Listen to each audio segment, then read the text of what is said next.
नमस्कार।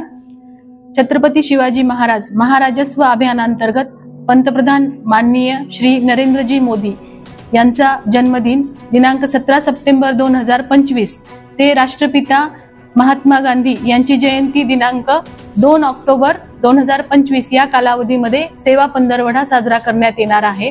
हा पंधरवडा 3 टप्प्यामध्ये साजरा करण्यात येणार आहे। त्यामध्ये पहिल्या टप्प्यामध्ये पानंद रस्ते विषयक मोहिमांसंदर्भात हा उपक्रम राबवायचा आहे। पानंद रस्ते विषयक मोहिमांमध्ये जे नकाशावर असलेले रस्ते किंवा नकाशावर नसलेले रस्ते या संदर्भात सर्वेक्षण करायचं आहे। भूमी अभिलेख विभागामार्फत या सर्व रस्त्यांचं मॅपिंग करण्यात येणार आहे आणि जे रस्ते नकाशावर नाही आहेत तर त्या रस्त्यांचं सीमांकन करून सदर रस्ते हे नकाशावर घेण्याची कार्यवाही करण्यात येणार आहे। दुसरा जो विषय आहे, दुसरा टप्पा जो असणार आहे तर तो असणार आहे सर्वांसाठी घरे। यामध्ये जी जुनी अतिक्रमणं आहेत, शासकीय जमिनीवर असलेली जुनी अतिक्रमणं नियमानुकूल करणे तसेच कबाले वाटप करणे अशा प्रकारचा उपक्रम हा असणार आहे। सदर उपक्रम हा 23 सप्टेंबर ते 27 सप्टेंबर पर्यंत राबविण्यात येणार आहे। आणि तिसरा टप्पा जो आहे तर तिसऱ्या टप्प्यामध्ये जिल्हाधिकाऱ्यांनी स्थानिक परिस्थितीचा विचार करून सदर जिल्ह्यांमध्ये नवीन नाविन्यपूर्ण उपक्रम राबवायचे आहेत। यामध्ये लातूर जिल्ह्यामध्ये 2 प्रकारचे उपक्रम राबवण्यात येणार आहे। पहिला जो उपक्रम असणार आहे तो ज्येष्ठ नागरिकांसाठी असणार आहे। ज्या ज्येष्ठ नागरिकांचा आईवडिलांचा मुलांकडून सांभाळ होत नाही तर त्यांच्यासाठी जो कायदा आहे आईवडिलांचा व ज्येष्ठ नागरिकांचा निर्वाह व कल्याण अधिनियम 2007 अन्वये अशा ज्येष्ठ नागरिकांचा शोध घेण्यात येणार आहे।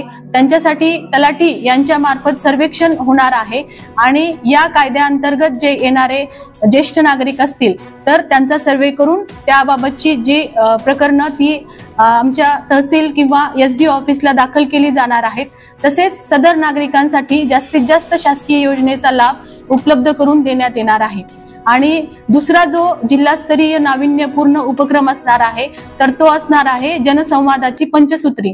तर यामध्ये जिल्हा स्तरावरून QR कोड उपलब्ध करून देण्यात आलेला आहे। सदर QR कोड हा जनतेपर्यंत आम्ही पोहोचवलेला आहे आणि जनतेच्या ज्या महसूल विषयक अडचणी असतील किंवा त्यांच्या जर काही तक्रारी असतील तर त्या तक्रारी संदर्भात त्यांनी सदर QR कोडचा वापर करून सदर तक्रारी यामध्ये त्यांनी नमूद करायच्या आहेत।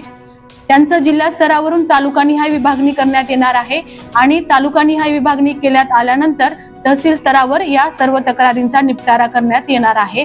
सदर तक्रारी या 28 सप्टेंबर ते 2 ऑक्टोबर तहसील कार्यालयामध्ये त्याबाबत निपटारा करण्यासाठी लोकांचा जनसंवाद आयोजित करण्यात येणार आहे। तरी सर्वांनी या सेवा पंधरवड्याचा लाभ घ्यावा असं मी या ठिकाणी